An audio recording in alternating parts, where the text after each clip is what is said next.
Às vezes atualização no próprio celular e nem é do aplicativo, tá? Atualização no próprio celular, às vezes. Como eu sempre coloco em link de streaming, vocês não precisam baixar a aula, então vocês não têm nem problema com armazenamento no celular. Mas deixa eu falar uma coisa para vocês. Se o celular de vocês estiver com a memória cheia, isso pode atrapalhar a leitura de arquivos. Então, deixa o celular lento, etc. Então, fiquem atentos com isso.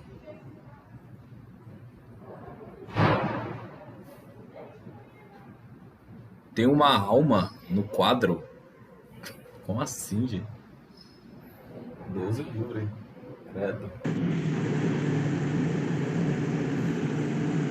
Tem nada não. Diga, Valesca.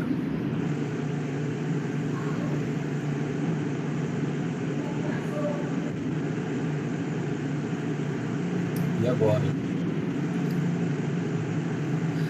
Bom, bora lá. Vai ficar registrado esse momento poltergeist agora. Que nada, eu tô com medo não. Eu só moro num prédio que foi construído nos anos 40, então vocês já imaginem o tanto de fantasma que existe nesse lugar aqui, né? Pra quem acredita em fantasma.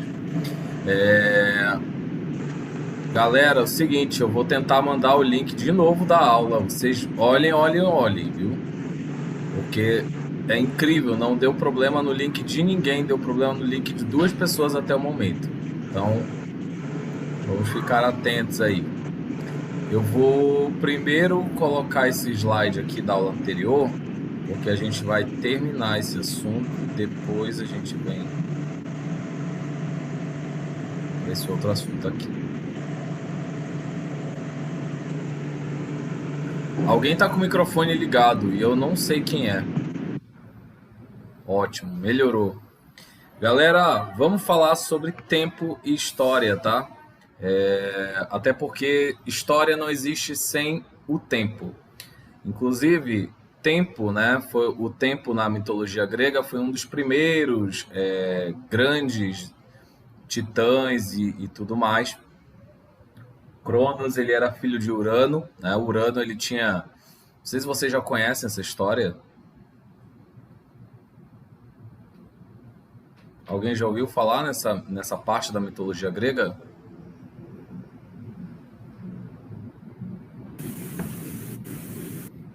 Pois é. Urano era um titã, né? E ele era casado, tudo mais, teve vários filhos. E conta que o Urano, ele meio que eliminava os filhos, né, com medo de que um dos filhos tomasse o lugar dele, né? Um belo dia, a esposa dele escondeu Cronos, né, dele e deu uma pedra para que ele engolisse, né? Um belo dia, Cronos, ele pega, derrota o seu pai Urano, né, e ele se estabelece, então, enquanto o titã superior. Só que o Cronos, né, que ficou conhecido como uma divindade do tempo e tal, de controlar o tempo, os acontecimentos humanos, ele acabou também ficando com ciúmes e ficando meio ressabiado. Ele ficou com a mesma pira do pai dele, né, de achar que um filho iria tomar o lugar dele um dia, e o Cronos, ele começou a devorar um por um dos filhos, né? Só que o Cronos, ele teve aí um filho especial, que foi Zeus, né? Que é conhecido como o pai de todos os outros deuses. E Zeus, ele vai se reunir junto com a filha, né, do Titã dos Mares, e com outras divindades, né, do momento. E eles vão empreender uma guerra contra Cronos, né? O Zeus vai brigar com o próprio pai. E dessa briga, Zeus e sua trupe conseguem vencer, e aí Zeus retira, né, o império dos titãs, e os deuses gregos passam a imperar no Olimpo. Então, mesmo com a derrota de Cronos, né, o tempo, ele é inderrotável, digamos assim. O tempo não deixa de existir. Cronos é um titã que sempre esteve presente, né? Ele só foi realmente rebaixado, digamos assim, até porque quando os deuses venceram a guerra contra Cronos, eles ganharam o poder da imortalidade, né? Já que o tempo era regido por Cronos, né? O Cronos era o próprio tempo também. Acabou que esses deuses ganharam imortalidade, já que o venceram. Bom, por que, né, essa história antes da gente começar a aula? Porque o tempo ele é extremamente importante a partir do momento que a gente compreende que é nele que acontecem os fatos históricos que dão embasamento para a ciência histórica. É impossível, apesar da história não ser só fatos e grandes fatos, mas a história é feita em grande medida de fatos, né, de acontecimentos. E já vimos na aula anterior que história é a ciência dos acontecimentos ou das experiências humanas no tempo, tá? Esse foi um dos temas que a gente falou na aula de sábado. Então, a cronologia ela é extremamente importante porque o tempo é uma medição, inclusive uma medição que não é exata, tá? O tempo, a gente vai ver hoje os 3 tipos de tempo e como esses tipos de tempo são utilizados pela história, tá? A cronologia é um conjunto de acontecimentos sobre as medições do tempo, que também é uma dimensão da história. O tempo não é universal. O tempo, aliás, é universal, mas ele não é absoluto, pois há uma grande variação nas cronologias e na relação que as sociedades e os grupos humanos têm em relação ao tempo. Então, por exemplo, nossa sociedade tem um ano de quantos dias?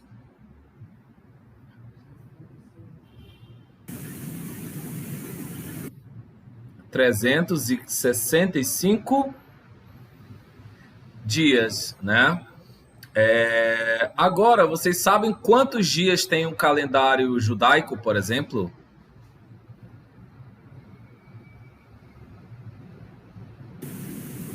Pois é, vocês sabem quantos dias tem um ano chinês?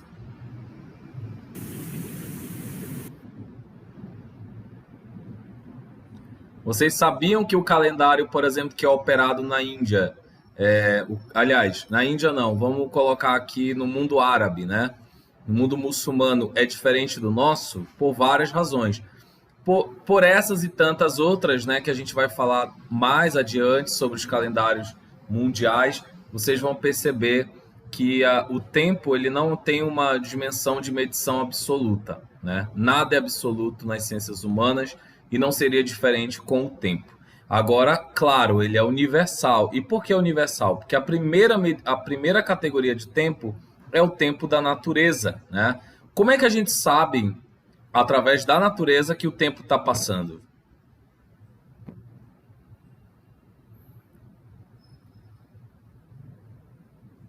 As coisas vão mudando? Como assim? O que é que Sei muda? lá, por exemplo, quando vem o verão, quando vem o inverno, vai mudando e assim o tempo vai passando. E as estações do ano. E as Também. posições do Sol também. Durante o dia a gente Ou percebe que o até, dia está ou passando. até nós mesmos que estamos crescendo durante o tempo. Muito bem. Isso daí é o tempo da natureza. Há como fazer o sol voltar? Não. Não, né? Ele tem o seu movimento natural e nós estamos sujeitos a esses movimentos naturais. Então, dia, noite, né? Estações do ano, plantio, colheita, tempo de plantio, enfim, essas coisas todas que acontecem com a Terra, com o ar, com os astros, é caracterizado como o tempo natural. Eu vou só pegar o meu celular para deixar para carregar rapidinho. Só um momento.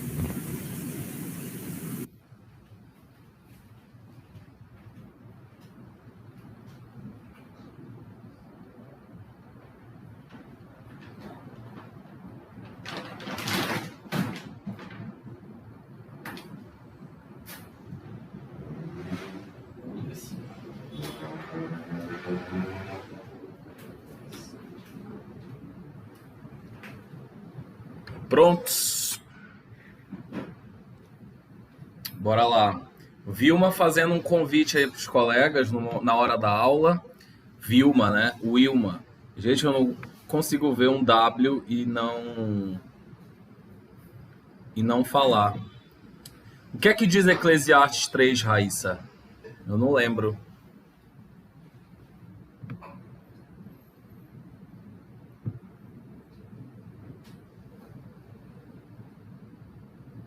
Ah, falar sobre o tempo, né? Beleza.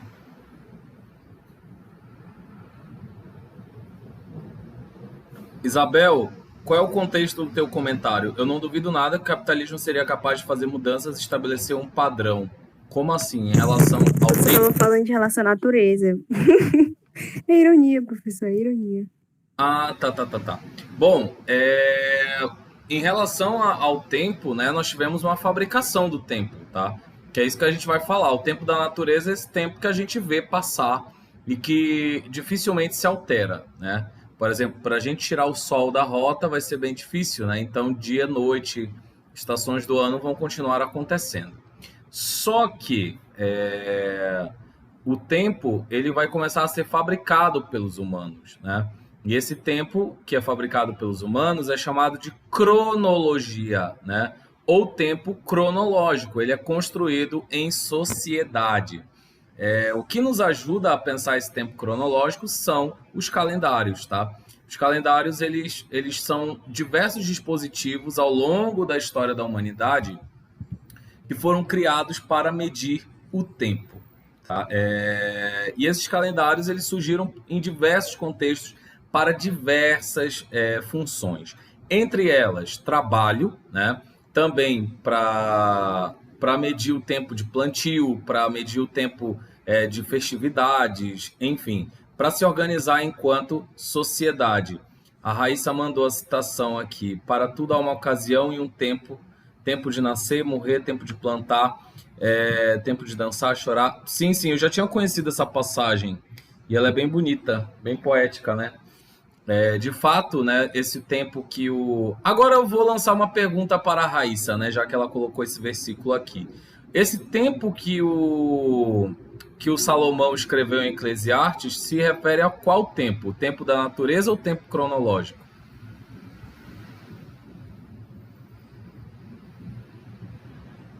Por que, Raíssa, ao tempo da natureza?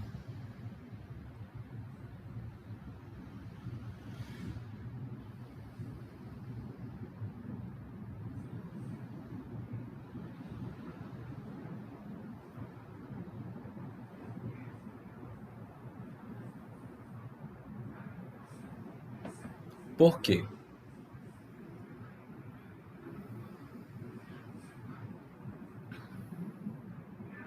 Fala sobre a vida humana.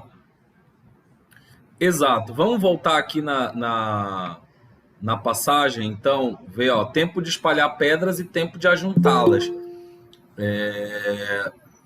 Quem é que diz que o tempo de espalhar pedras, o tempo de chorar, o tempo de rir, o tempo de abraçar, o tempo de se conter? Quem é que procura, quem rasga, quem costura, quem cala, quem fala? E aí? É o sol, é a natureza ou são os seres humanos?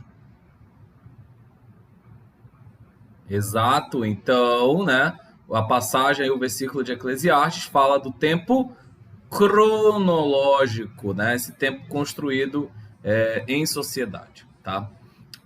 Agora, é fato, né, que dentro desses acontecimentos... Ah, professor, então essa é a diferença de natureza para cronológico, é? Sim. O tempo da natureza, ele é uma passagem natural, o próprio nome já diz. O Sol não depende de ninguém para circular, para fazer a sua volta, nem a Terra depende também de nós, né, para dar a sua volta em torno de si mesma. Então, esses movimentos naturais que formam as estações, que formam dia e noite, que formam, entre outros fenômenos naturais, não dependem da gente. Então, é o tempo da natureza. O tempo cronológico, ele, como já diria Fernando Pessoa, ele é uma fabricação do tempo natural. Então, você pega o tempo natural e fatia esse tempo, recorta e fabrica uma representação do tempo da natureza. Por exemplo, janeiro, fevereiro, março, abril, continuem. Maio, junho, julho, agosto, setembro, outubro, novembro, dezembro. Não vem me engabelar, não vem me paquerar. Você não tem guarda, sou do signo de Libra, né? Janeiro, fevereiro, março, abril, maio, junho até dezembro vai cansar de esperar, porque não vai rolar. É melhor tu assistir a aula do Queiroz, né? Como já dizia a nossa amiga Mila Carvalho, da Companhia do Calypso. Então, os meses do ano são uma fabricação do nada, né? Uma música da Companhia do Calypso, enfim. Só para divertir vocês. Galera, o tempo do calendário ele é muito importante, os meses do ano também, né? São muito importantes para a gente se localizar. Por exemplo, vocês estão sabendo, né? Não sei se vocês sabem, mas se a gente não tivesse meses do ano, eu não teria como dizer para vocês que possivelmente a gente já vai se encontrar, né? Lá por meados de novembro, tá? Porque, salvo engano, em novembro estão querendo que a gente retorne já de forma híbrida. Então uma das propostas de retorno é que se retorne terceiro, primeiro, depois segundo, depois primeiro ano, já dando um spoiler aí para vocês, tá? Então a gente já vai meio que se encontrar lá para o final do semestre, mas possivelmente a gente ainda assim vai se encontrar.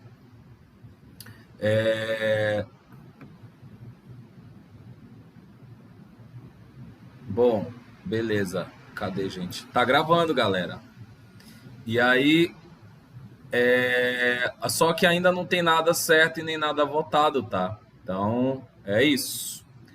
Senhores, as senhoritas, né, e os senhores que estão presentes, fiquem frios ainda, porque nada está resolvido. Bom, povos antigos como chineses, sumérios e egípcios já possuíam seus calendários por volta de 2000 anos antes de Cristo. E uma coisa muito interessante, né, galera, que vocês têm que também ver, vocês vão aprender no segundo ano, se Deus quiser comigo, é de que os calendários, né, o calendário maia, o calendário asteca e o calendário inca, por exemplo, principalmente o calendário maia, né, ele tinha 365 dias. E esse calendário foi desenvolvido, adivinha por quem? Por astrônomos, né? Pessoas que observavam os astros de forma muito atenta. E esse calendário tinha 365 dias e eles ainda tinham um ano bissexto, porque os astrônomos entenderam que os dias de 4 em 4 anos, né, na verdade que o ano tinha 365 dias e 6 horas. Então, de 4 em 4 anos, eles meio que acumulavam um dia, 24 horas. Até isso, os povos da América desenvolveram para o europeu chegar aqui e dizer que só tinha gente não civilizada, que a galera não tinha rei, nem lei, nem nada, e fazer toda aquela lambança, aquela bagunça e aquele genocídio que fizeram com nossos povos indígenas, tá? Então, para ficar bem claro de que na América, antes da chegada dos europeus, havia ciência de qualidade, né? E grandes conhecedores do movimento do tempo na natureza, tá? Agora uma pergunta, na verdade eu vou deixar essa pergunta para mais adiante, né? Olha só, qual é o nosso calendário, né? Para muita gente que não sabe, o nosso calendário não é o único calendário do mundo, ele é o calendário gregoriano, porque ele foi proposto primeiro por um monge chamado Dionísio, e depois ele foi promulgado pelo Papa Gregório XIII, que foi adotado em 1582, né? Já passando por uma correção de outro calendário utilizado pelo cristianismo. Nesse calendário, o nascimento de Cristo é o ano 0 ou ano 1, dependendo da referência, e tudo que vem antes do nascimento de Cristo é uma contagem decrescente. Então, nós temos, por exemplo, do ano 10.000 até o ano 1 antes de Cristo, e depois de Cristo nós temos uma contagem crescente, 1, 2, 3, 4, 5, 6, 7, 8, 9, né? E até... só lembrando, tá, para os comentários que fizeram, esse calendário foi feito pela Igreja Católica, tá, em 1582, e lembrando que nós estávamos em plena Idade Média, onde a Igreja Católica representava o centro da cultura do mundo. Então não seria diferente num continente católico, cristão, né, o calendário ser organizado por um Papa, e ser organizado pela Igreja ter como referência o nascimento de Cristo. Só que esse calendário não é o único calendário do planeta, né? A gente vai ver que outros calendários usavam outros nascimentos e outros acontecimentos como referência. Então, o calendário ocidental, adotado pelo Ocidente até o tempo de hoje, é o calendário gregoriano criado pela Igreja Católica, tá? Quem deseja falar? Era eu ia perguntar a respeito do que você terminou de falar, que era sobre que, querendo ou não, era uma influência, né, da Igreja Católica que tem na sociedade, que é presente na sociedade até hoje. Aí o senhor já falou já sobre isso. Sim, e é importante entender o contexto, né? Porque foi criado tipo no século XVI. Então, até esse momento, haviam calendários com muitos erros, né? Que foram consertados. Enfim, nós tivemos finalmente um calendário certinho, com 365 dias. E vejam só que esse calendário de 1582 é antes ou após a chegada dos europeus da América. Que ano? 1582. Hã? Depois. Depois. É depois. Só Pedro Álvares Cabral, né, chegou no Brasil em 1500. Então, Cristóvão Colombo chegou na América em 1492, tá? Então, a gente tem aqui muitos anos à frente a Europa com um calendário certinho, e os nossos povos indígenas já tinham um calendário mega certinho, sendo certinho no sentido natural mesmo da coisa, né, de observação dos astros, em pleno vigor na América. Então, quem é que é o incivilizado aqui, né? Vamos lá. Inclusive, eu acho que esse ano a gente vai falar de Idade Média, salvo engano. Lá para o final do ano. Vou adorar ministrar essa aula para vocês. Vocês vão gostar. Vamos passar aqui, então, né? Bom, na cronologia, é muito importante na história a gente ter a noção de século, tá, gente? E agora eu peço que vocês prestem muita atenção, tá? Nisso daqui que eu vou dizer, porque eu não quero ver ninguém errando, ok? Muitas vezes já deve ter dado bug na cabeça de vocês, ou tela azul, né? Porque assim, o ano é 1585, aí o século é 16. Mas como assim, né? Se tem um 15 no início, por que não é século 15, então, né? Mas aí, eis a questão, a regra é clara. Toda vez que você tem um século de 4 números, por exemplo, um ano, né? 1975, você pega os 2 primeiros números, que no caso aqui é 19, soma com mais um. Então, qual é o século desse ano? 20. 20. Só que nos números que são, por exemplo, inteiros, como 20, né? Aqui o ano é 2000, você pega, tem 20 no início, certo ou errado? Certo. Nesse caso, o próprio número de centenas já indica o século. Ou seja, quando a gente vem para 2001, né? Aí a gente vai... Aí é outros 500. 2001 já é século...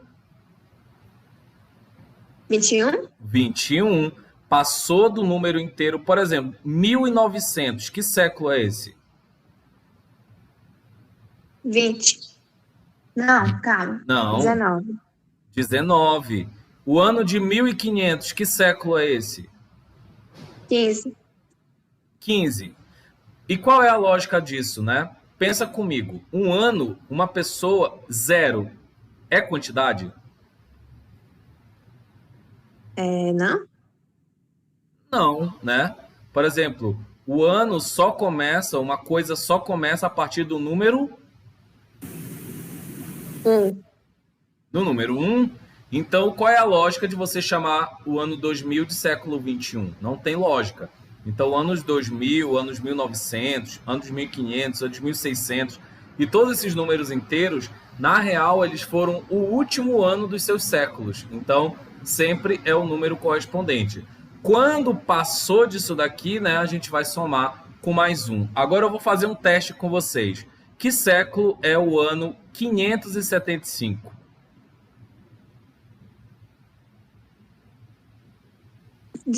Século 16? 575 ano. É o século 6, né? 575 o ano. Sim, você vai tapar os dois, olha aqui no chat. Os dois números, você vai sobrar quanto?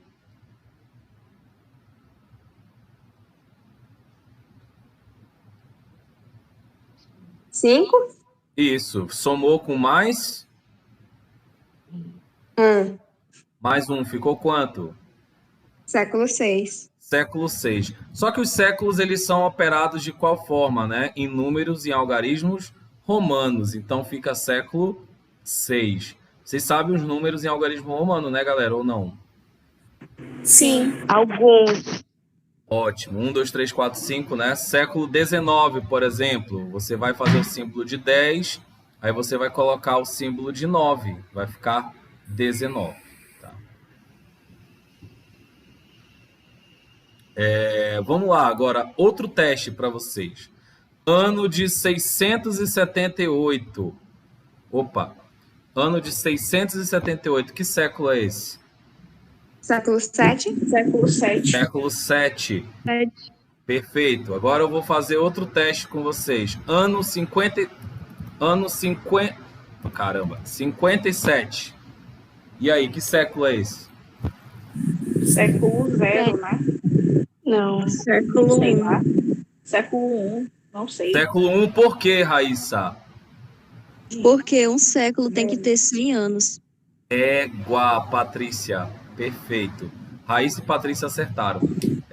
Um século ele tem que ter 100 anos. Logo, o ano 57, depois ou antes de Cristo, é o século I. Tá? Muito bem. E por que essas medições de tempo são tão importantes para a história? Vocês já se perguntaram? Será que é só para apurrinhar a cabeça da gente? O que é que vocês me dizem? Eu acho que é para guardar a data dos acontecimentos históricos.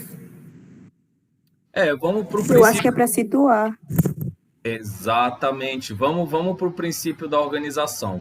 Se você tem uma casa muito grande, né, e você trabalha com costura e tem alfinete, você vai ficar procurando alfinete por alfinete espalhado na casa, ou você vai ter tudo organizadinho ali num lugar que você possa encontrar na hora que quiser? Tudo organizado. Conhecendo, tá procurando alfinete pelo meio da casa. Exato. Vocês já trabalharam com miçanga, essas coisas? Quem já fez artesanato faz aqui? Não? Ninguém? Mas olha, tem essas pequenas coisinhas miúdas que elas exigem muita organização. Minha irmã já trabalhou e ela tinha caixinha para tudo que é espécie de miçanga, senão ela perdia. Então é assim a história. A gente se organiza para poder localizar os acontecimentos, tá? Bom, olha só, galera. Agora a diferença de calendário, tá? No mundo. O calendário hebraico, galera, ele toma como princípio, né? O início desse calendário é a criação do mundo por Deus, tá? Como eles fizeram para calcular isso? Eis a questão. É um cálculo religioso. O calendário hebraico ele não tem antes e depois de Cristo. E por que ele não tem antes e depois de Cristo?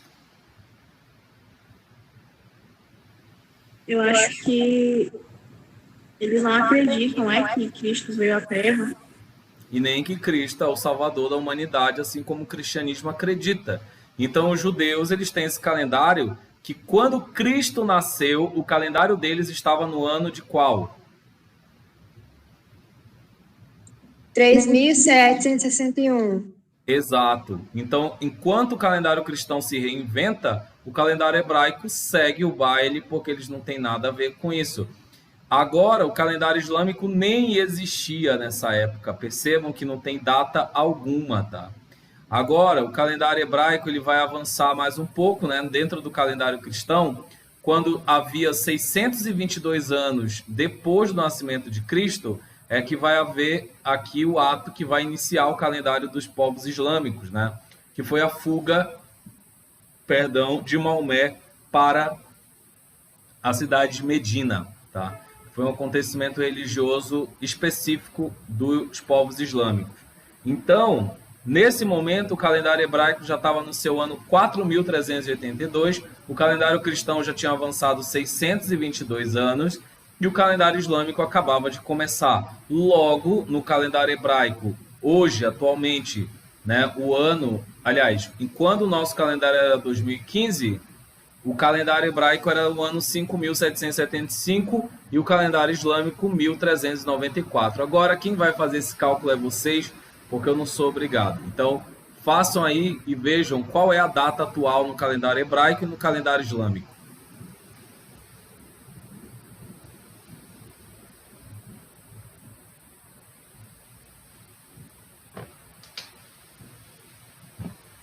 Eu estou aguardando vocês calcularem.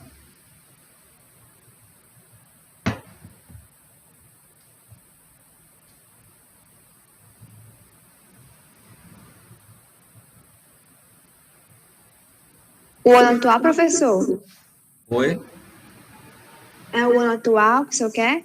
Isso, o ano atual. Sei Eu calcular, creio não, que ó, o professor. hebraico é 5.781. E 81, perfeito. E no calendário islâmico?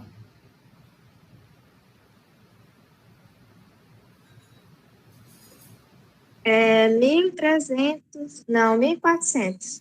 Perfeito. Então nós temos quantos anos de diferença entre cada calendário?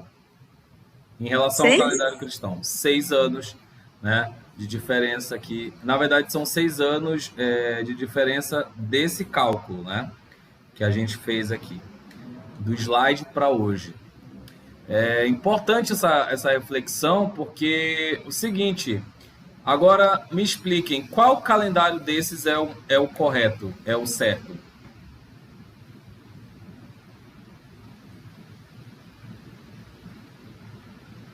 Acho que é relativo.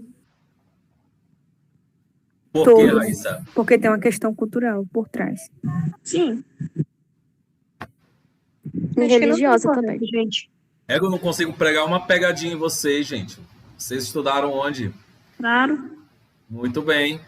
Olha só. A E gente estudou na exato. escola Twitter de militância, professor. É sobre isso, olha. Aí se Todo representa no militante aqui. Todo mundo usa Twitter aqui nessa sala. Muito bem. Galera, é sobre isso. Cultura não se relativiza. Aliás, cultura não se julga, né? Não se julga a cultura em superior, inferior. Sempre é algo que você tem que ver a partir do olhar do outro. Você tem que ter alteridade para isso. Então, não há calendário correto e nem incorreto. Há calendário adaptado para cada realidade. Então, o nosso ocidental, né, dos países ocidentais, é o calendário gregoriano até hoje, 365 dias, 12 meses ao ano. Já nos outros calendários, nós temos outra forma de contagem, inclusive contando, tanto no calendário islâmico quanto hebraico, as fases da lua. Então, esses calendários eles têm uma outra dinâmica ao longo do ano. Tá? Bom, na cronologia ainda nós temos, né, o tempo, já falamos do tempo da natureza, já falamos do tempo cronológico, e agora nós vamos falar do tempo histórico. O tempo na história ele tem um outro peso, tá, gente? Por exemplo, vamos agora falar de eventos, né, de curta, média e longa duração. Por exemplo, a escravidão no Brasil, vocês têm noção de quanto tempo durou isso aqui? Se eu não me engano, foram 300 anos. Mais de 300. Então foi 500. 300 anos são que se eu não me engano, são libertos. Não. Não foram 300. 400 anos, não? Foi mais ou menos. quantos anos? Então? Menos de 400 e mais de 300. 350. 350 anos. Vocês acham que a escravidão foi um evento na história brasileira de curta, média ou longa duração? Longa duração. Longa.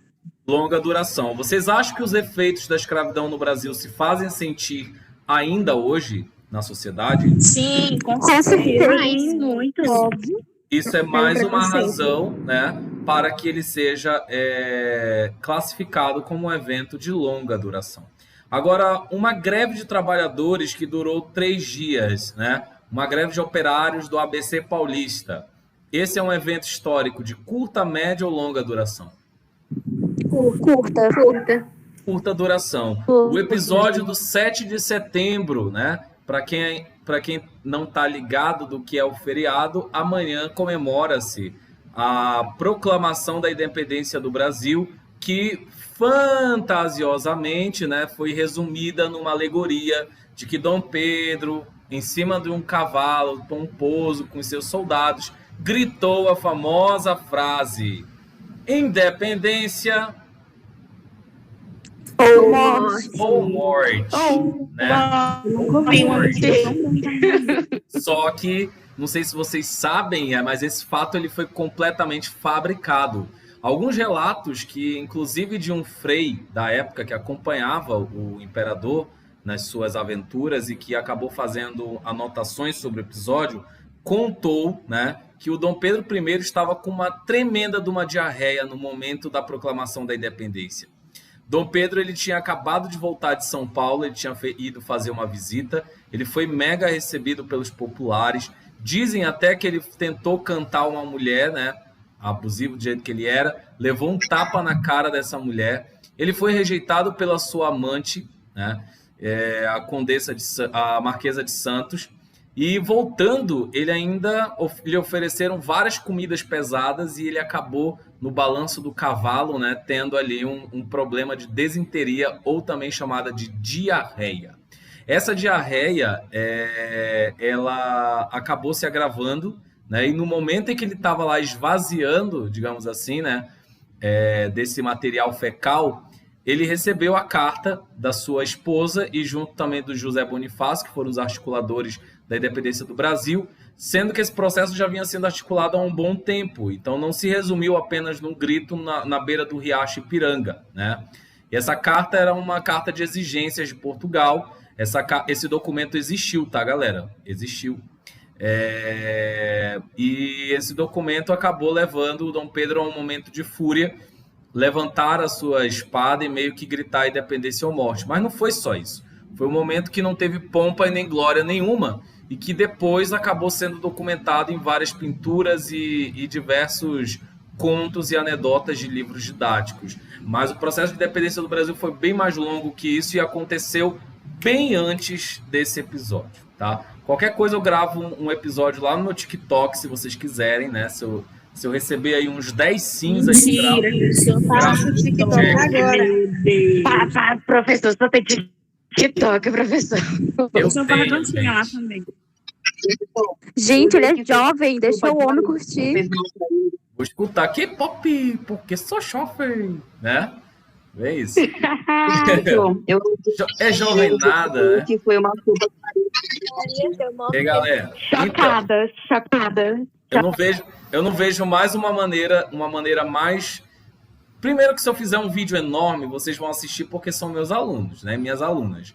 Mas se eu fizer um vídeo muito grande, o grande público que me interessa também ensinar não vai assistir. Então a melhor maneira de fazer isso é tentar adaptar esse conteúdo para algo rápido, né? Que as pessoas consomem com mais rapidez. Eu sou sua aluna, se eu colocar um vídeo muito longo, muito chato, eu não vou assistir, não.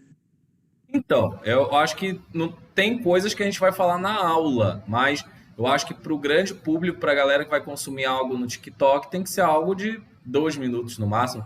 Eu acho que o TikTok agora tem um limite de 3 minutos, mas eu acho que eu vou fazer uma série de 3 vídeos de 1 minuto cada e eu acho que está de bom tamanho, porque tem muita coisa para falar sobre isso, muita curiosidade. Então, o 7 de setembro, querendo ou não, em data, ele é um evento de curta, média ou longa. Eu posso comentar sobre essa questão que o senhor falou, que não teve nem um pouco desse glamour, nem nada relacionado a isso? Sim, pode. É porque eu acredito que é um assunto... Atualmente é discutido muito essa questão do protagonismo, seja ele negro ou branco. E sempre o branco fez questão de ser protagonista de tudo. Então é mais fácil eles pegarem e falar que foi Dom Pedro que declarou a independência, do que ele chegar e ver que foi uma luta, que foi uma rebelião, tanto de pessoa que estava difícil para manter a monarquia e a escravidão aqui no Brasil. E sempre eles querem colocar que os brancos, que os europeus são heróis da humanidade, são os protetores, são salvadores, são tudo de bom. Exato, Isabel, obrigado por essa colaboração, porque é importante a gente lembrar que a independência do Brasil foi um projeto de elite, né? O Dom Pedro estava sendo imensamente pressionado pelos grandes fazendeiros do Brasil, que não aguentavam mais a ameaça de várias revoltas de escravos. No Haiti tinha acontecido uma independência completamente pelas mãos dos escravos. No Haiti aconteceu uma coisa absurda para a época, né? A população escrava era o dobro da população branca. Até que um dia, inspirados pelas ideias iluministas, eles compreenderam que eles eram a maioria e eles foram para cima da população branca. Houve uma verdadeira revolução, né, que culminou na morte de muita gente, mas os escravos não só tomaram o poder, como eles aboliram a escravidão. Ou seja, os próprios escravos tomaram o poder, fizeram a independência do Haiti em relação à França fizeram história no mundo. Imagina um fazendeiro do Brasil ouvindo essa história. Imagina essa história chegando nas senzalas brasileiras e acendendo a fagulha da esperança para tantos e tantos escravos que estavam sofrendo, né?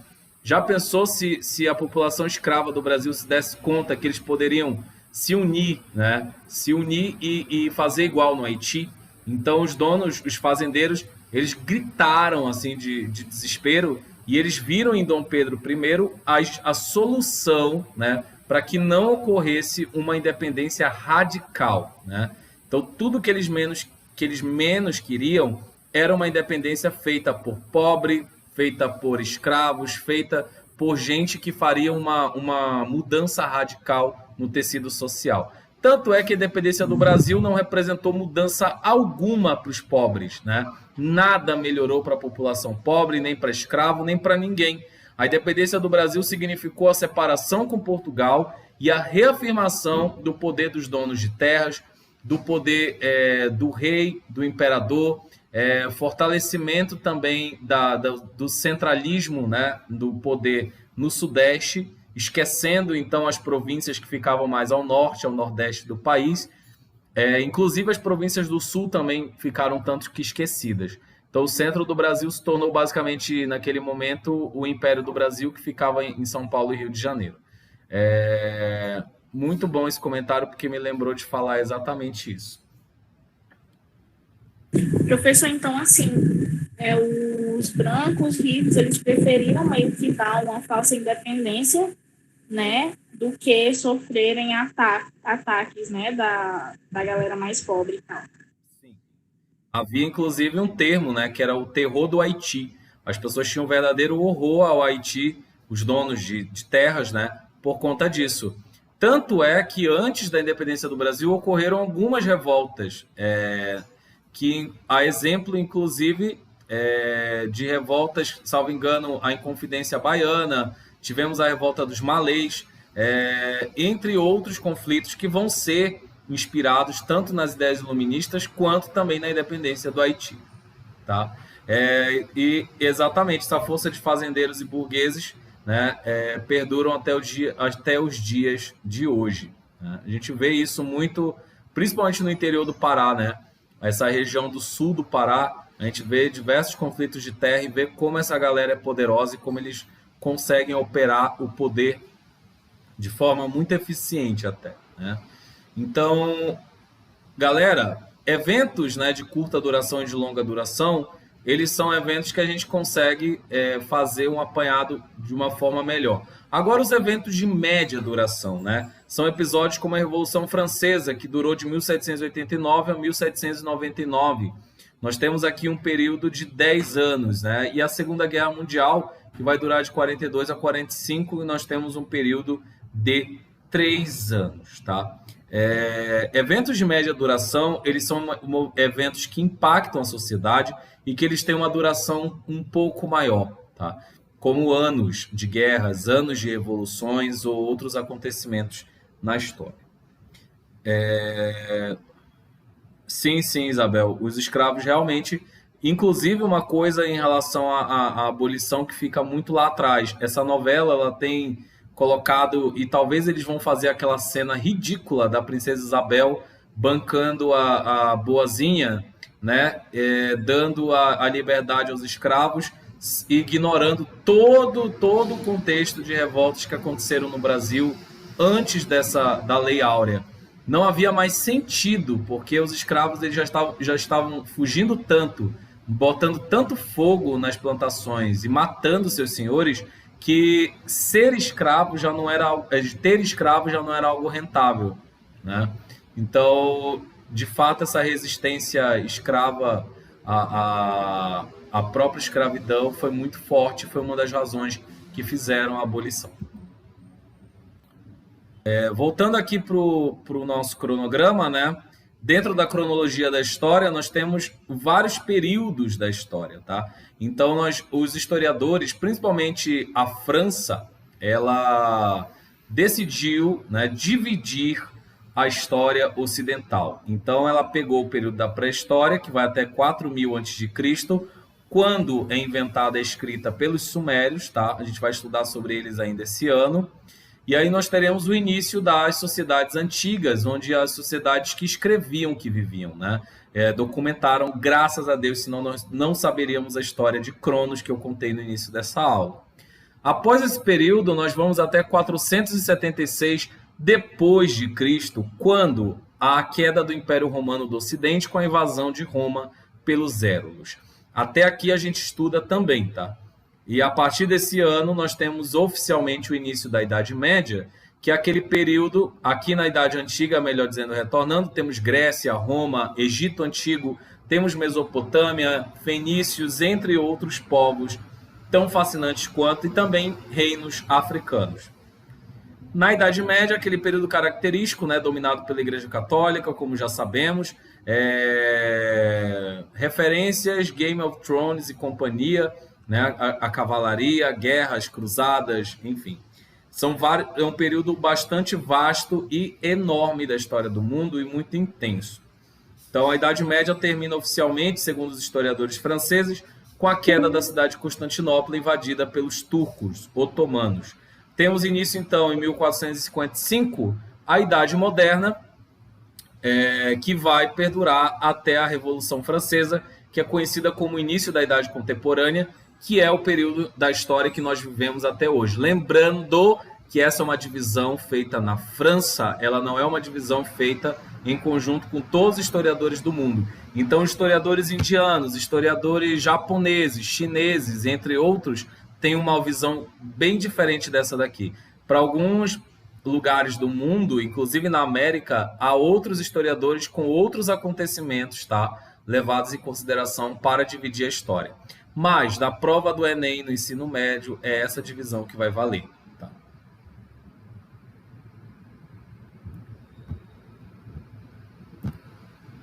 Bom, temos algumas ciências auxiliares da história, né?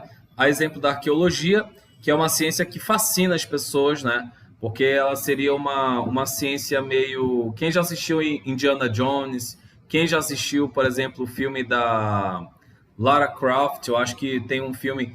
É a Lara Croft que tinha um pai que era arqueólogo, salvo engano, né? Não sei se eu estou errado. Mas a arqueologia é essa ciência que se ocupa em estudar civilizações que já foram extintas. Então, geralmente, a arqueologia se ocupa de vestígios, ruínas, restos de vasos, de objetos, né? E etc. A arqueologia no Brasil, inclusive, ela é bem ativa e é uma possibilidade de profissão. Você pode se tornar arqueólogo sendo historiador ou se formando em ciências sociais. Daqui a pouco já vai acabar a aula, mas eu vou voltar com a aula, tá? A gente tem uma segunda parte aqui para terminar. Bom, a arqueologia também ela pode ser subaquática, tá? Inclusive, alguns arqueólogos subaquáticos que escavaram o Titanic, né? Que foram atrás do Titanic após ele afundar. Encontraram alguns vestígios. A paleontologia, que estuda fósseis e ossadas, inclusive de dinossauros. A epigrafia, que estuda a escrita antiga e material pesado, como pedras. Temos a paleografia, que estuda a escrita antiga em materiais leves, como papiros, pergaminhos e couro. Temos a codicologia, que é o estudo de documentos manuscritos ou impressos, tanto em pergaminhos quanto em papéis. A numismática, que estuda moedas antigas. E a heráldica, que estuda brasões, ou seja, simbologias, né? Sabemos que várias moedas podem ensinar coisas completamente diferentes para a gente. Como, por exemplo, essa moeda da tua direita aí, ela é de onde? De qual país?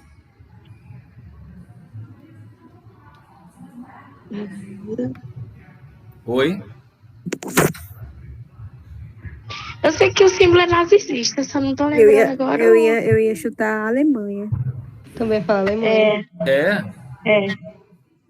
Gente, parece que tem um menino no Twitter esses dias que ele entrou numa tour e ele ficou famoso até, porque ele disse que nunca tinha percebido que haviam suásticas no piso do Teatro da Paz, né? Só que se a gente for para a história do Teatro da Paz aqui em Belém, você pega que ele foi construído a partir de 1870 e o nazismo só existiu em 1930 em diante.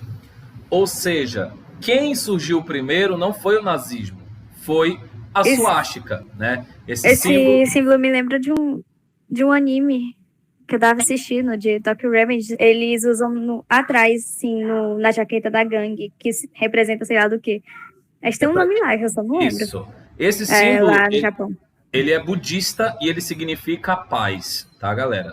Esse símbolo ele foi apropriado pelo nazismo, inclusive a suástica nazista ela é torta, tá? Ela é virada ela é inclinada, então ela não tem essa forma rígida. E possivelmente esta moeda que vocês estão vendo, ela é uma moeda oriental. Então olha só como uma moeda ajuda a gente a entender a história, porque se você pega e parte do princípio que o nazismo só existiu a partir de 1930, né? Você percebe, então, que o nazismo não criou a suástica, né? Ele se apropriou deste símbolo. Tá? E deu um novo sentido, né? Que a gente sabe, inclusive, que até hoje a suástica ela é crime. Se você utilizar esse tipo de simbologia, você pode ir preso porque é um crime federal. Tá? Graças a Deus, né, gente? Ninguém merece uma pessoa defender nazismo. Vai. Você pode voltar no slide? Como é? Você pode voltar ao slide. Posso. É que eu estava anotando. Meu bem, você tem esse slide no seu Google Classroom. Você pode acessar a hora que quiser. Mas lá tá um diferente. Não, tem 2. Vocês têm o link da aula de sábado, tem esse e o outro slide, tá? Então esse daqui ele tá lá anexado para vocês. Vocês podem acessar a hora que quiser. Ah, sim. Bom, eu vou fazer o seguinte, eu vou encerrar logo essa ligação e fazer a outra, porque parece gente chata que fica dizendo bora, não vai terminar não. Aí ele fica me lembrando aqui que tem que terminar a aula. Deixa eu dar uma... Bom, voltando à nossa gravação, né? Só citar a Ângela, paleografia...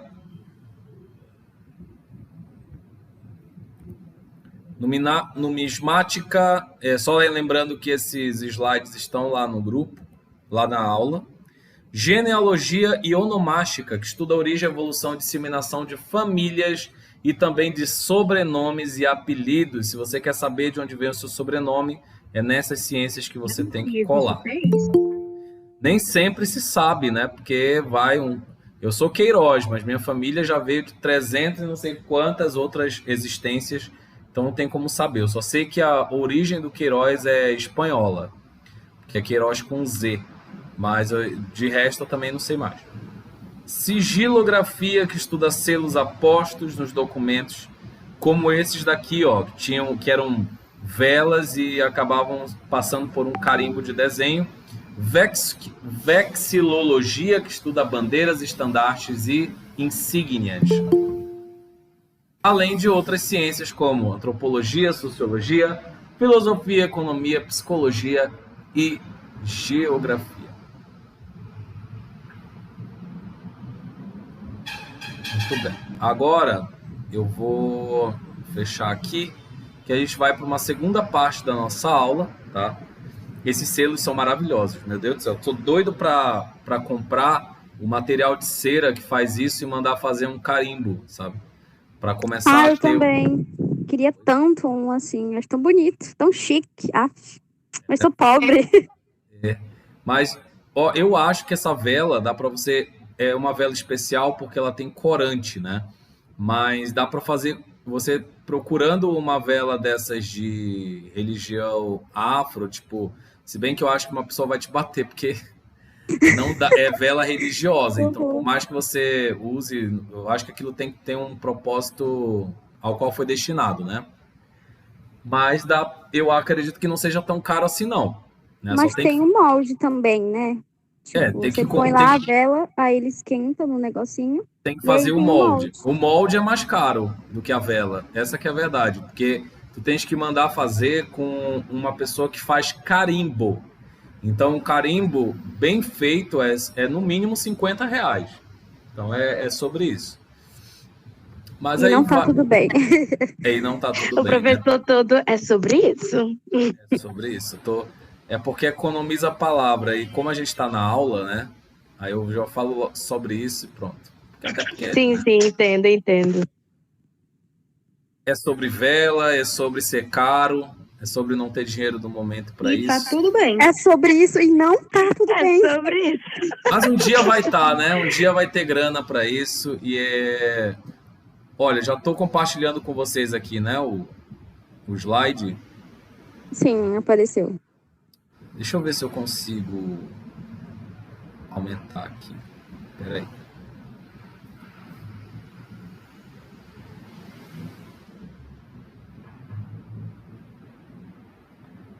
Ah, agora sim. Vocês estão vendo o slide aqui? Deixa eu ver. Sim. Sim. Ah, tá. Eu vou fechar aqui e vou abrir aqui agora. Vou ter que apresentar por outro lugar. Deixa eu só colocar de novo. Deixa eu aceitar a Isabel.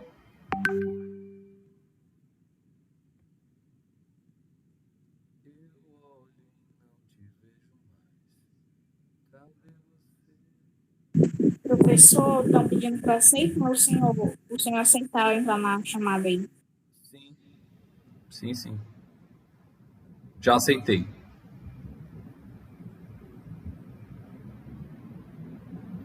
Eu não sei se é a apresentação, eu acho que é aqui.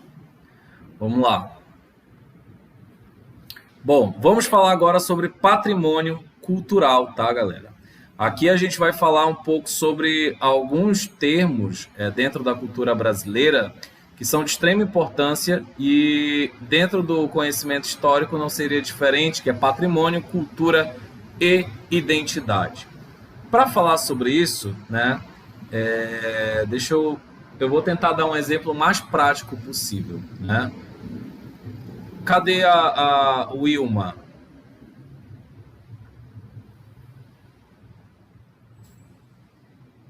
Wilma, dá um alô aí.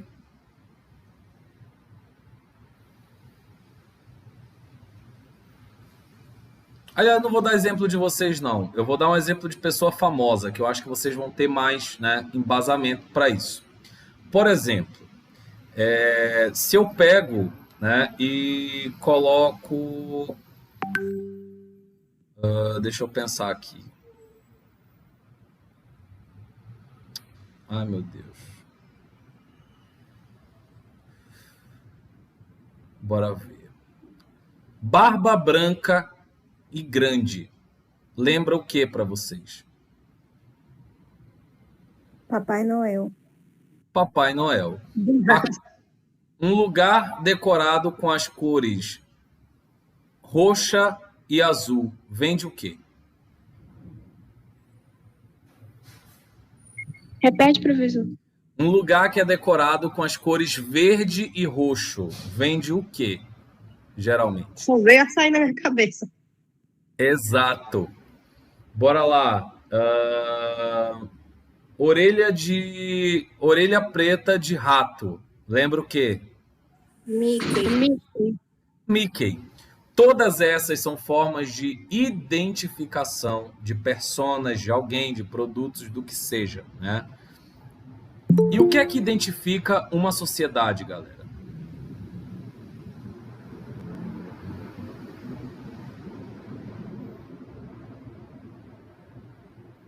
O que é que identifica um povo? Por exemplo, falou em Pará, o que é que identifica?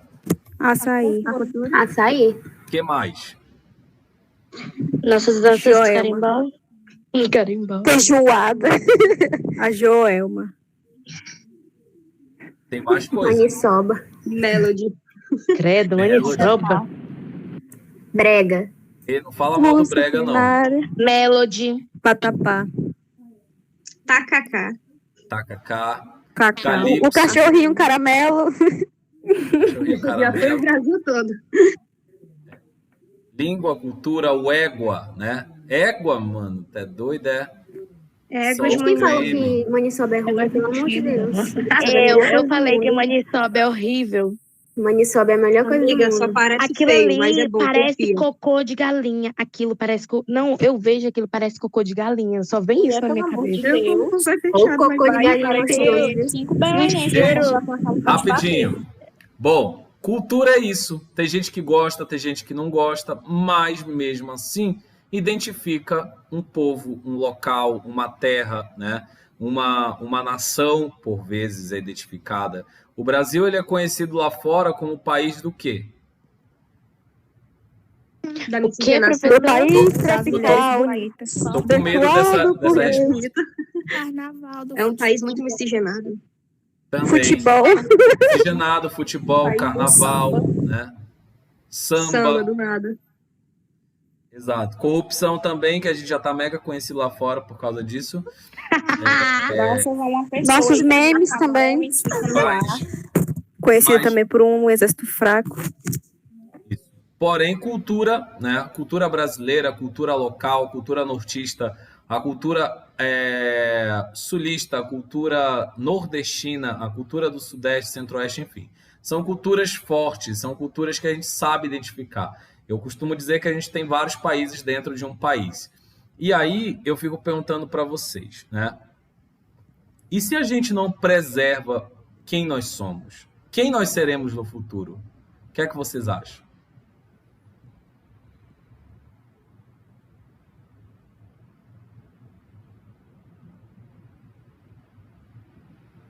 Repete a pergunta, professor. Se nós não preservamos quem nós somos, o que é que nós vamos ser no futuro? Nós vamos ser apagados. A gente vai se tornar o quê? Uma terra, né? Sem cultura, sem palavreado próprio, né? Sem Sem identidade. Sem identidade. identidade. A comida típica é hambúrguer, tipo isso. Exato. E, gente, pensa comigo, essa padronização que há hoje, né? Com a globalização de cultura, de apagamento de culturas, inclusive tradicionais, né? Eu não consigo ver com bons olhos, né? Eu acredito que boa parte de vocês também não. E isso é muito maléfico, porque quando nós não sabemos quem nós somos qualquer coisa, e qualquer coisa serve. Então, inclusive coisas ruins, né? É muito fácil você dominar um povo que não tem orgulho de si, que não se conhece, que não tem conhecimento de sua própria história e nem das suas raízes. E é por essa razão que a gente vai ter essa aula agora sobre patrimônio, cultura e identidade, porque se eu perco a minha impressão digital, por exemplo, que é o que me identifica, eu sou diferente dos outros por conta, né, de vários fatores, e um deles é a impressão digital. Não tem uma que seja igual à outra, né? Então, a nossa impressão digital, cultural, são os nossos elementos culturais. E eles não podem se perder. Assim como uma pessoa tenta ao máximo não queimar a mão e não danificar suas digitais, assim nós, enquanto pessoas que vivem imersos em uma cultura, também temos que fazer. Tá? A Wilma falou, mas o Wilma, eu acho que esse lance do jogo do Brasil é outros 500, tá? Da fitinha. Eu acredito que houve aí um processo social muito mais complicado, as pessoas perderam um certo orgulho nacional por conta de tantos problemas, principalmente de ordem política. Tá? Mas isso é outros 500. Principalmente depois que o Bolsonaro se apropriou, né, da camisa da seleção como se fosse dele. Aí eu tenho até medo de usar uma coisa dessa por pensar que eu sou bolsominion. Então, tem esse fato também. Tem gente que se identifica, que usa, né? É só colocar o 13 em vermelho. Tem lojas que utilizam, inclusive, a exemplo da Havan, mas tem outras pessoas que já ganharam ojeriza desses símbolos nacionais por conta desse contexto político, né? Um é lado A, outro lado B, enfim. E isso, querendo ou não, sela um momento cultural no Brasil, porque as pessoas antigamente utilizavam a bandeira nacional em vários eventos, para várias manifestações, e hoje polarizou, né? Ao passo que a gente tem símbolos nacionais representando um lado político somente, e não uma nação inteira. Isso é bem complicado, né? É uma realidade complicada que a gente está vivendo nesse exato momento. Bom, patrimônio, o que seria, né? Ele é um conjunto de bens próprios ou adquiridos a qualquer título que passam de geração em geração. Então, se seu pai comprou uma fazenda que vale R$1 milhão, ô glória, né? Já pensou uma fazenda de R$1 milhão para você? Né, E professor? isso é o patrimônio do teu pai, né, que ou da tua mãe, que vai deixar para você, né? Isso seria uma herança. Patrimônio Ia viver de significa herança. herança, tá? Patrimônio vem inclusive de um termo no latim que é heritage, que significa herança. Tá? Então vem a fazenda de 1 milhão, né? Cultura, né? É todo aquele complexo que inclui o conhecimento, as crenças, a arte, a moral, a lei, os costumes e todos os outros hábitos e capacidades adquiridos pelo homem como membro da sociedade, como homem e mulher, né? Odeio esse termo, gente. Por que o povo ainda escreve assim? Uma coisa interessante de falar sobre cultura é que cultura nem sempre é algo bom, tá? Cultura muitas vezes pode significar um costume social ruim, tá? Por exemplo, tem pessoas que cultura do machismo, por exemplo, que é normalizada entre as pessoas. Tem várias Professor, coisas. Oi, eu tenho uma pergunta. diga. Tipo, lá na África é comum eles casarem com as meninas mais novas. Tipo, lá é questão de cultura deles, né? Então a gente não pode interferir nisso. Então, isso daí é uma questão delicada, porque cultura ela tem os seus limites também, entende? O que não se pode fazer, ao meu ver, é você invadir um território com base de que a cultura do outro está errada. Isso é equivocado. Agora, a partir do momento, o lance das meninas, eu acho que é quando eles decepam uma parte íntima das meninas, não é isso? É disso que Isso. você está te referindo? Então, realmente isso acontece, né? Agora, o que se pode fazer nesse contexto é que é o seguinte, muitas meninas não querem, mas é consentido em sociedade e, querendo ou não, acaba acontecendo ali em algum dado momento, isso vem de outros tempos que talvez possam mudar.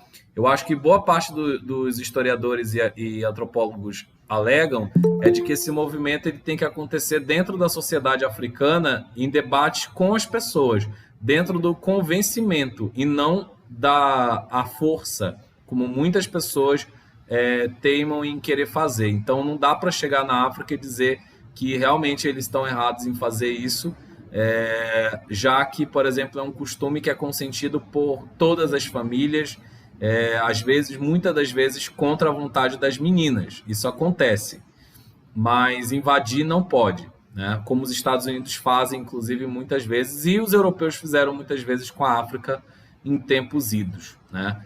É complicado, é muito delicada essa situação, porque também tem a questão dos direitos humanos, e se esse país ou essa localidade fizer parte da ONU, fizer parte de organismos internacionais, ela vai ter que se comprometer, né, com algumas metas, entre elas a proteção e, e o fomento do direito das mulheres. Então aí é um debate de pano de manga, tá? Realmente, de início, o que eu posso dizer é isso, mas eu acredito que outros debates estejam sendo operados a nível internacional para debater esse tipo de coisa. Tá? Vamos lá. Identidade, e outra coisa também, né, que eu queria fazer um adendo. Vocês viram a questão do Afeganistão? Muitas pessoas estavam lamentando a situação das mulheres que agora com o Talibã vão ficar restritas nos seus direitos e tudo mais. Isso é legítimo, porque de fato essas mulheres estavam vivendo momentos de liberdade bem grandes. Mas nem é esse o termo da questão. É que muitas delas, né, muitas mulheres muçulmanas são vistas como oprimidas pelo simples fato de elas usarem véu. Quem desconhece a cultura... Hijab. Oi? O nome é hijab. Isso. Para quem não conhece a cultura, acha que elas são obrigadas a usar. E não são obrigadas. Pela lei do Alcorão, né? O Alcorão, pela leitura dos muçulmanos sunitas, né? Esse tipo de vestimenta não é obrigatório. A mulher usa se quiser, mas significa proteção, né, da mulher e tal diante da sociedade. Então, de alguma forma, a gente não tem como julgar elementos específicos da cultura muçulmana alegando que aquilo por si só oprime a mulher. São outras coisas que oprimem as mulheres, inclusive elementos que estão presentes na sociedade ocidental que nós vivemos. É lógico que há regimes totalitários e tal, regimes ditatoriais, que são extremamente prejudiciais às mulheres, tanto lá no mundo oriental quanto aqui no mundo ocidental. Então é importante a gente também não tacar fora a cultura dos outros em nome de uma pretensa liberdade, né? Luiz.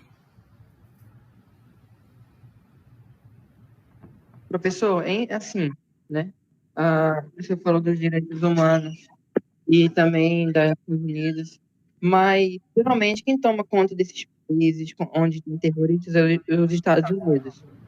Há alguns anos atrás, nós vimos que em rede nacional o que aconteceram com os soldados americanos que foram capturados pelos terroristas, então foram decapitados a sangue, né, a sangue cru.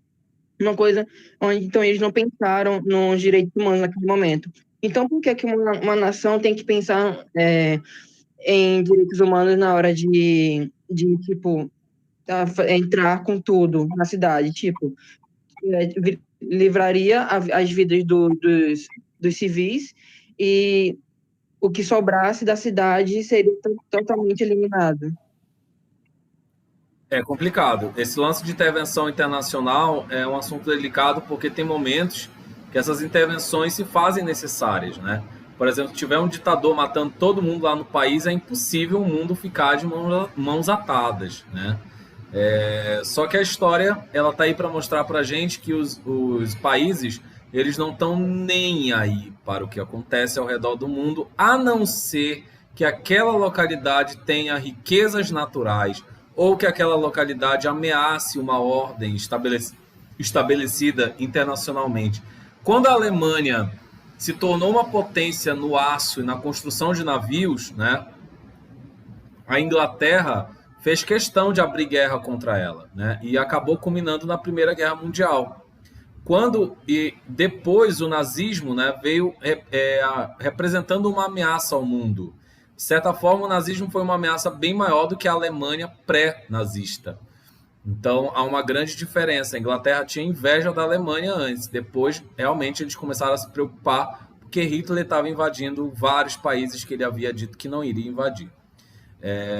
Então, é sobre isso. Realmente é um assunto bem complexo, porque tem que analisar caso por caso, cultura por cultura, pessoa por pessoa e conjuntura social por conjuntura social. Você ouviu que depois que os Estados Unidos saiu, né, da base, foi que começou realmente a acontecer. Porque as Nações Unidas não deixavam os Estados Unidos atacarem os terroristas. Eles sempre ficavam, olha, vocês não vão fazer isso por causa dos direitos humanos. Então, os terroristas estavam matando geral lá dentro, tipo, sem ligar para nada, e quem estava sendo atacado dia e noite, os soldados americanos eram atacados dia e noite, e não poderiam revidar, porque se tivesse alguma baixa, alguma morte do lado deles, caia aquele peso todo em cima dos Estados Unidos, dizendo que os Estados Unidos era assassino e tal, que iam para a guerra suprema, mas... Não exatamente, eu acho que guerra, né? Tanto que está aí para provar que os Estados Unidos mataram um monte de gente, lançaram bomba, teve bomba do lado de lá, retaliação, e aconteceu todo aquele conflito. Mas como eu disse, é uma situação bem mais complexa. A gente passaria a aula inteira falando disso aqui, mas a gente ainda vai reservar um momento para debater, porque o Oriente Médio é muito complicado de se falar. É uma cultura muito diferente da nossa. Mas quando se trata de terrorismo também, né, a gente tem que ter muito cuidado com o que a gente lê, quais as fontes a gente acessa informações sobre isso. Porque a mídia tradicional ocidental, ela demoniza o Oriente Médio, de forma que faz parecer que o Oriente Médio ele é um local que só tem guerra e gente que está a fim de guerrear, de meter bomba nas pessoas. E não é isso, não é sobre isso. A vida comum das pessoas fica onde? Essas culturas ficam aonde, né? Nós temos grupos radicais que acabaram se tornando representantes de uma religião e de um povo, de uma cultura toda. E isso é extremamente injusto. Tá? Patrícia falou sobre a questão indígena e realmente, né, as comunidades elas têm lutado por preservação da sua memória, das suas terras. Né? A gente está vendo aí no caso do marco temporal das terras indígenas. E identidade é muito importante porque se alia a cultura e patrimônio. O patrimônio ele existe para salvaguardar, né, a cultura e a identidade de um povo. No caso, nossa identidade. Você consegue dizer uma pergunta? É rapidinho. Oi. Rapidinho falando sobre o Talibã. Eu vi algumas pessoas falando que essa retirada dos Estados Unidos ela foi bem problemática e, digamos que até um pouco mal organizada. E que provavelmente vai entrar para a história como uma grande falha. Você concorda com isso? Tipo, que foi uma grande falha que vai realmente entrar para a história? Então, é como eu disse, a gente tem que ir a fundo na cultura, mas eu vejo que daria para ter se feito de outra forma. O Biden, o que estava acontecendo nos Estados Unidos, estavam gastando muito dinheiro. O Biden quis dar uma resposta ao seu eleitorado, que geralmente é um eleitorado progressista. A gente sabe que veio de um governo bem complicado, para não dizer desastroso, do Donald Trump, né? E o Biden ele quis dar uma resposta aos americanos que são contra guerras, que são contra a ideia de que os Estados Unidos têm que se meter em guerras ao redor do mundo. Então, eu acredito que sim, ele poderia ter sido mais cuidadoso ao retirar as tropas americanas do Afeganistão, inclusive planejando uma estratégia de menor impacto para a população do Afeganistão, né? Mas aí entra a questão, será que interessava para eles, né? Não sei, não sabemos. Possivelmente não. Então, você consegue dizer com certeza se essas são cidades diferentes ou iguais? E aí? Olha para as imagens.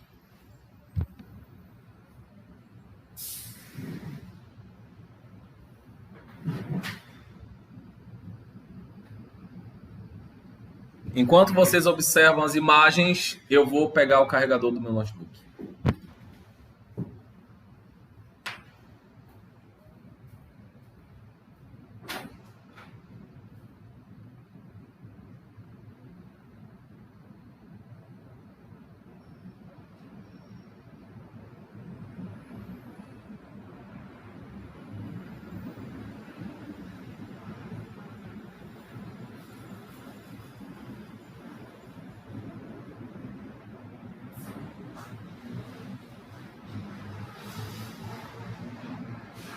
Vocês acham que são cidades diferentes? Sim, eu acho que são cidades diferentes. Eu não posso afirmar. Estrutura, eu acho que é parecido, porque, tipo, se for analisar Não. os prédios e tudo mais, é a mesma coisa, sempre tem prédio, sempre tem carro, sempre tem tudo. Sim, por estrutura. desse tipo de coisa, sim. Esse tipo de coisa, sim. São prédios, carros e tal. Mas Sim. não são as mesmas cidades. Pode Tipo ser, assim, né? pode E ser se for diferente. bairro diferente? Depende. A pergunta não esclarece, nem foto, nem nada. Assim, pode Exato. ser. Isso daqui é um padrão de cidade que pode ser São Paulo, pode ser Nova York, pode ser Paris, pode ser Londres, né? Qualquer parte urbana dessas cidades ao redor do mundo. E essas cidades são diferentes?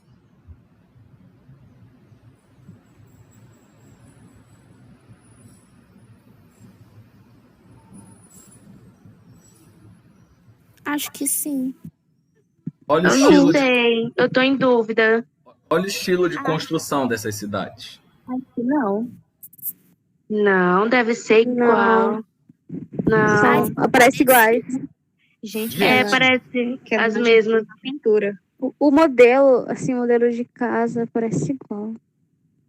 Uma é colonial, tem uma aqui que ela remete como é? A arquitetura europeia, né? Essa daqui já é uma arquitetura há mais de meio século, tipo, uma coisa meio anos 1930, né? E elas são cidades diferentes, apesar de elas parecerem, porque são cidades históricas, né?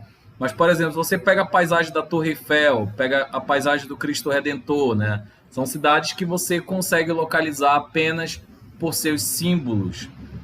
Agora, e essas? São cidades diferentes ou não? São. Inclusive, São me cidades digam diferentes. o nome das cidades, caso vocês saibam.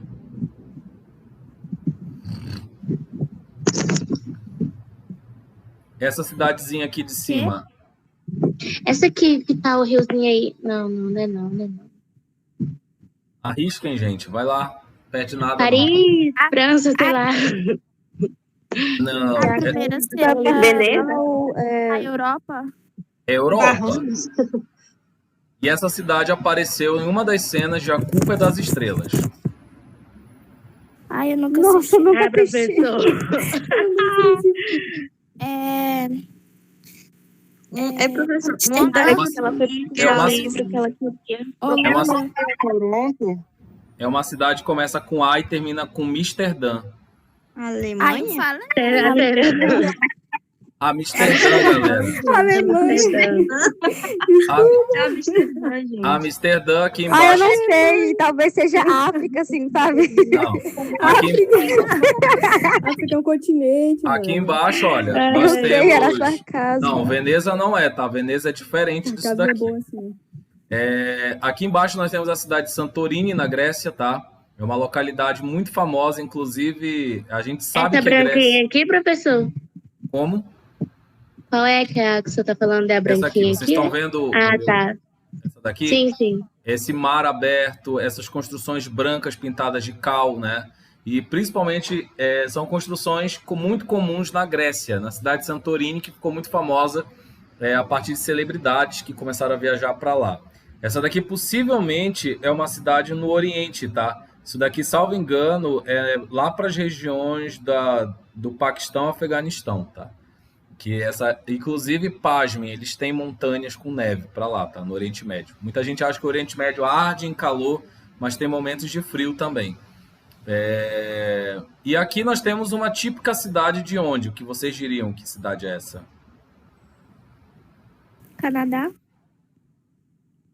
Olha, não sei se o Canadá poderia ser, mas tipo, tem mais cara de quê? Parece um caso meio que francesa, sei lá. Então, poderia ser Portugal?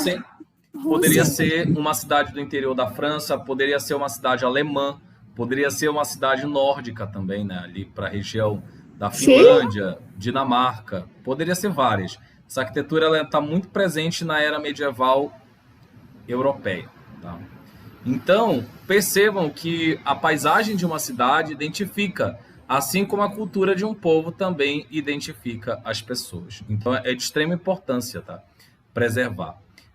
Vendo aquelas casas, aquelas igrejas, de surpresa em surpresa, a gente como se encontra, fica contente e feliz e se lembra das coisas esquecidas, de coisas que a gente nunca soube, mas estavam lá dentro de nós. Eu aposto que se vocês já visitaram alguma cidade histórica ou já viram alguma coisa antiga, já devem ter tido esse sentimento, sabe? De que a gente são coisas que a gente nunca soube, mas que estavam lá dentro de nós, sabe? Eu, pelo menos, tive essa sensação com Belém do Pará, quando eu vim aqui pela primeira vez. Eu não nasci aqui, eu sou de Castanhal. Quando eu cheguei a Belém, galera, foi uma surpresa. Minha mãe viu a cara de felicidade. Eu olhava para os prédios e eu dizia, gente, quem morou aqui? Que prédio é esse? Eu vi os palacetes, eu ficava encantado. E parece que a minha alma tinha se encontrado com uma parte dela que estava perdida. Então, é essa sensação. E quando eu me deparo com fotos antigas, é a mesma coisa. Filmes antigos, eu adoro essas coisas porque eu me conecto com uma parte de mim que está ligada com essas coisas, né? É um Também mistério. tive a mesma sensação quando cheguei em Belém. Os casarões antigos, tudo muito bonito. Sim. Agora estão preservando mais, graças a Deus. E o que é patrimônio cultural, então, dentro desse entendimento, já que a gente falou de patrimônio, cultura, né? Segundo a Constituição de 1988, que é a nossa atual Constituição da República, patrimônio cultural são bens de natureza material e imaterial, tomados individualmente ou em conjunto, portadores de referência à identidade, ação, memória de diferentes grupos que formam a sociedade brasileira. Aqui não está dizendo que é só patrimônio feito por pessoas brancas, né? Então é patrimônio feito também por outros povos, outras pessoas, diferentes cores, nacionalidades, línguas e etc. Aí, né, tem gente que quando o Estado, por exemplo, comemora o dia do Oxum, dia dos Exus, dia de Oxum, dia de Oxóssi, reclama, diz que o Estado não tem por que estar relembrando isso ou fazendo qualquer outra coisa do tipo.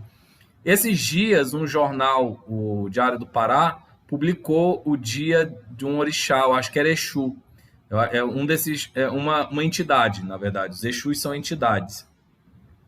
E os comentários das pessoas na postagem, né, foram absurdos, assim. As pessoas cometeram crimes absurdos de não só de intolerância religiosa, como também de injúria racial, né? E dizendo, porque não tem ninguém lembra quando é dia de Jesus, porque não sei o que, como se não lembrasse, né? Uma sociedade regida pelo cristianismo, e acabou que as pessoas ficaram fazendo comentários indignados ali. Oi. Muito costume de demonizar a religião. Eles demonizaram muito essa religião, pensando que é algo ruim.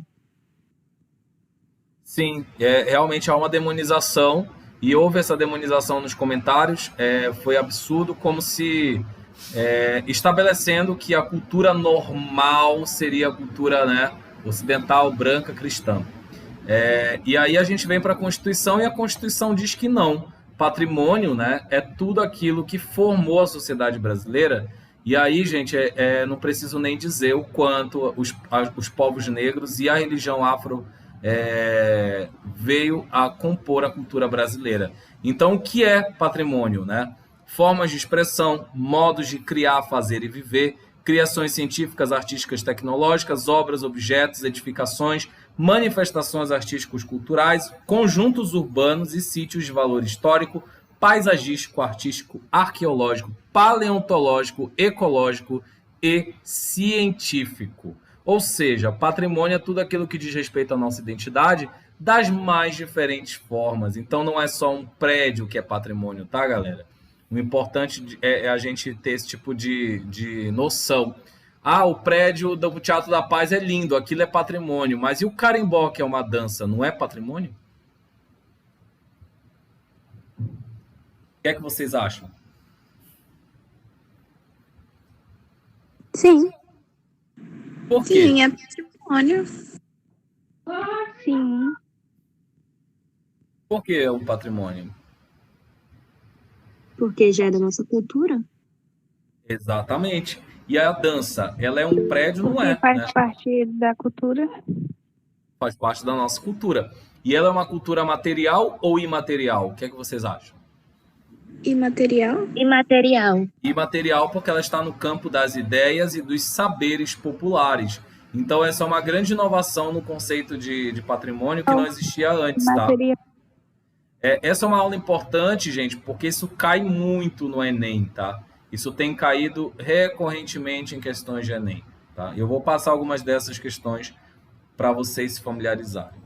Então vamos lá. Patrimônio é tudo que criamos, valorizamos e queremos preservar. São monumentos, são festas, obras de arte, músicas e danças, folguedos e comidas, saberes, falares e fazeres. Tudo, enfim, que produzimos com mãos, ideias e fantasia. Então, olha só. Círio de Nossa Senhora de Nazaré é patrimônio material ou imaterial? Imaterial.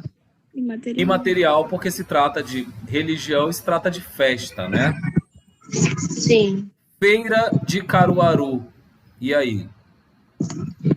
Material. Material porque vende as coisas materiais.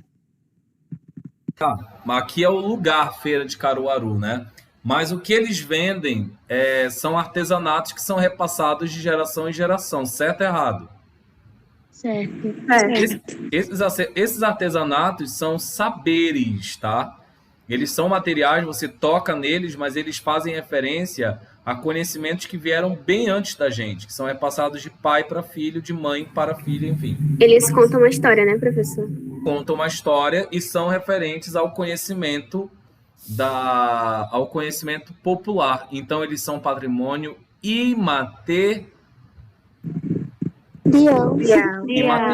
galera. Exato. Pintura corporal dos índios Uajapi. Material, professor? Imaterial. Essa é uma expressão deles, tá? Lembrando que os indígenas têm ali a pintura como forma de se distinguir, né, dos outros. Inclusive, você consegue saber o sexo, a tribo que ele faz parte. Também. Como? E como forma de proteção também, as pinturas, algumas. Isso. Então, essa pintura é um conhecimento popular dos povos indígenas, característica desses povos. Então, ela não é cultura material, ela é cultura imaterial. Um monte de aluno erra a questão do Enem por causa disso. Toda vez que você vê um patrimônio que é saber popular, que é algo que é feito com conhecimento do povo, é patrimônio imaterial. Não importa se é um vaso, se ele foi feito pela mão de alguém, pelo conhecimento de um artesão, ele é patrimônio imaterial. Vamos para outros exemplos agora. Capoeira. O ofício dos mestres de capoeira é um saber, é patrimônio material ou imaterial? Imaterial. Imaterial. Perfeito. O acervo da Casa dos Santos Dumont, assinatura, chapéu, e aí? É material ou imaterial? Material. A ponte Hercílio Luz, na cidade de Florianópolis. É uma obra. Material. Olha, vocês estão craques. Muito bem. Tem alguma festa típica que acontece em Marabá? Não que eu Todo ano? saiba. Não? Tem o Maraluá. Bom, vamos dar um exemplo. E essa festa é patrimônio material ou imaterial de Marabá? Material. Imaterial. Ótimo.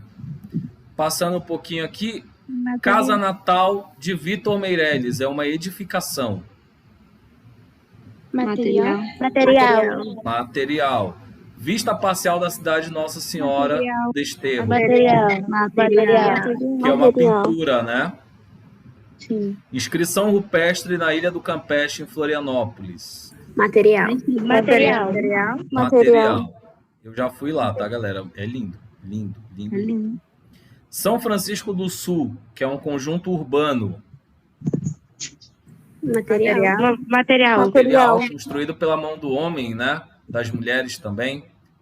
Texto Alto e Rio da Luz são conjuntos rurais de paisagem. Material. Perfeito. Bom, como foi que aconteceu então a evolução do conceito, né, de patrimônio? Primeiro, o patrimônio era pessoal ou da Igreja Católica, depois ele acabou se tornando bens monumentais e oficiais do Estado, depois eles se tornaram bens que representavam o povo no governo de Getúlio Vargas, tá? Depois, conjuntos históricos, cidades históricas, a exemplo das cidades mineiras, tá? De Ouro Preto, é um grande exemplo desse período. Depois, a arquitetura modernista, do Lúcio Costa e do grande Oscar Niemeyer. Bens imateriais vão entrar só na Constituição de 1988, como festas, saberes e etc., além da paisagem cultural. E se o Rio de Janeiro não tivesse o Cristo Redentor e nem daqueles morros tão famosos, como o Morro do Alemão, o Morro dos Irmãos e companhia, o Rio de Janeiro seria a mesma coisa, sim ou não? Não. Se a gente desmonta... Porque a gente só conhece o Rio de Janeiro por causa dessas coisas dele. Exato. Se a gente constrói uma ponte no meio da Baía do Guajará, aqui em Belém, isso muda a paisagem, sim ou não? Sim. Isso vai impactar de forma ambiental também? Sim. Acho que sim. Eu vou só acender a luz que eu estou na completa escuridão aqui com vocês. E aí, vocês acham que a gente estaria preservando a paisagem dali do Ver-o-Peso ou estaria destruindo essa paisagem? Destruindo a paisagem. Destruindo. Ver-o-Peso é tão bonito. Coloca uma ponte lá do nada assim. É ridículo isso. Pois é, mas é o que estão fazendo, né, com Salinas, por exemplo. Você vai a Salinas e você Não, tô mexendo em Salinas. Não acredito. Não é Ponte Salinas, gente, pelo amor de Deus. Olha o que as pessoas fazem todo ano ali. Levam carro, poluem tudo, né? Tipo, a paisagem daqui a pouco a paisagem já está mudando, porque há vários condomínios, prédios sendo construídos na localidade. E, obviamente... Ave Maria, esse ser humano, gente, não consegue deixar uma coisa bonita como já está, estragando tudo. O que adianta ir de remando? É mais fácil, a gente vai de remo, vai remando. Exato.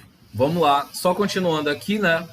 Quem cuida, então, dessa preservação, né? Já que muita gente quer destruir, é o IPHAN, o Instituto do Patrimônio Histórico e Artístico Nacional.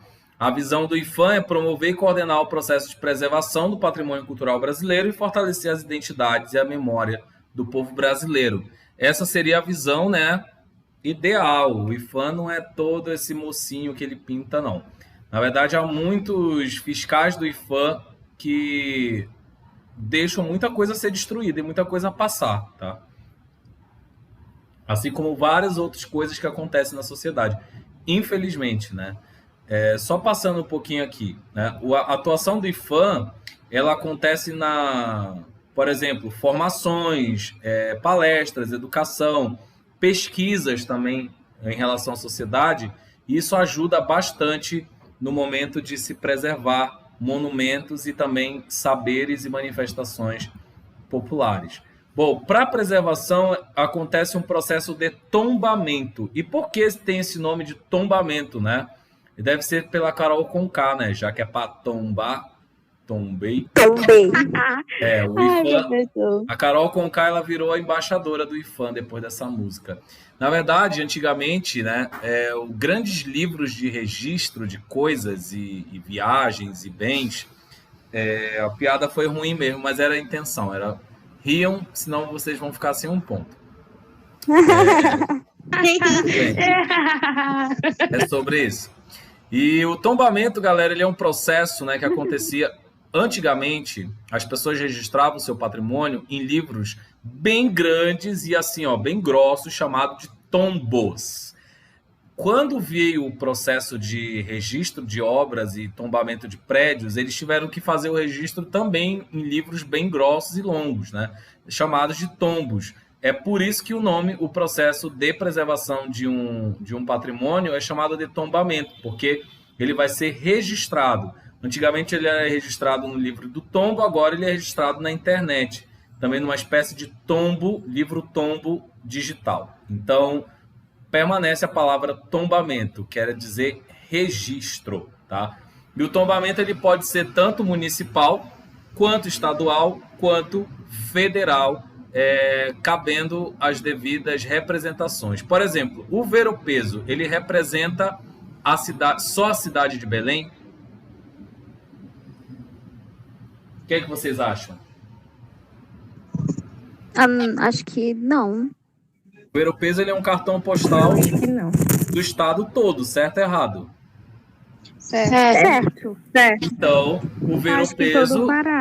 Exato. Então, o ver-o-peso ele foi tombado como patrimônio estadual.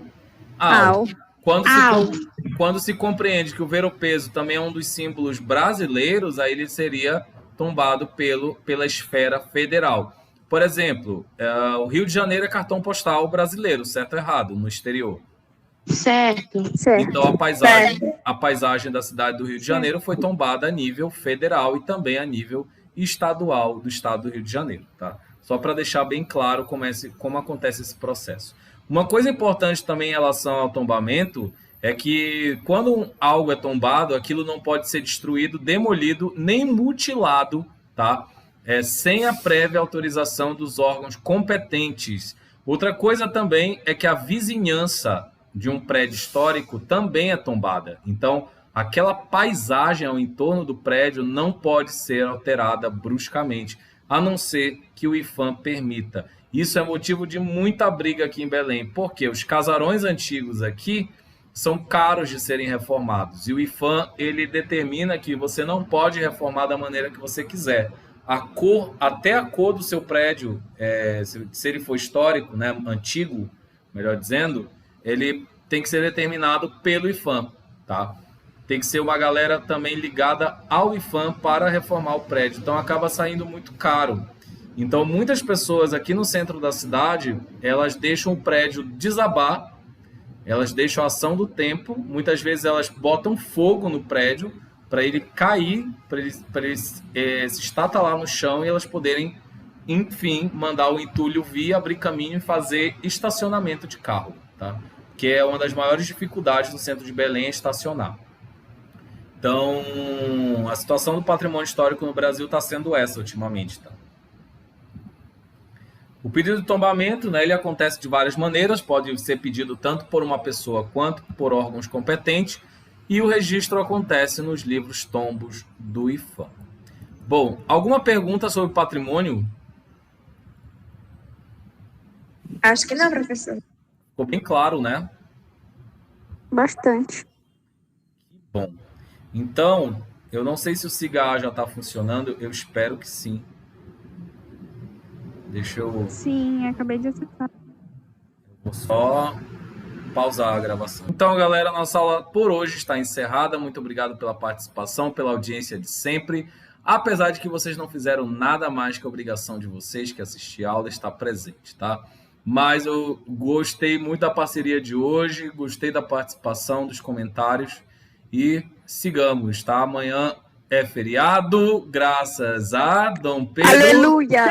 Primeiro, né? Amém! Descansar, né? Que nós somente. Não, professor, não queria. Obrigado, Dom Pedro Primeiro, pela independência do Brasil. Dom Pedro. Professor, meu pai. Eita, tá todo mundo falando mesmo. É isso, até quarta-feira. Tchau. Professor,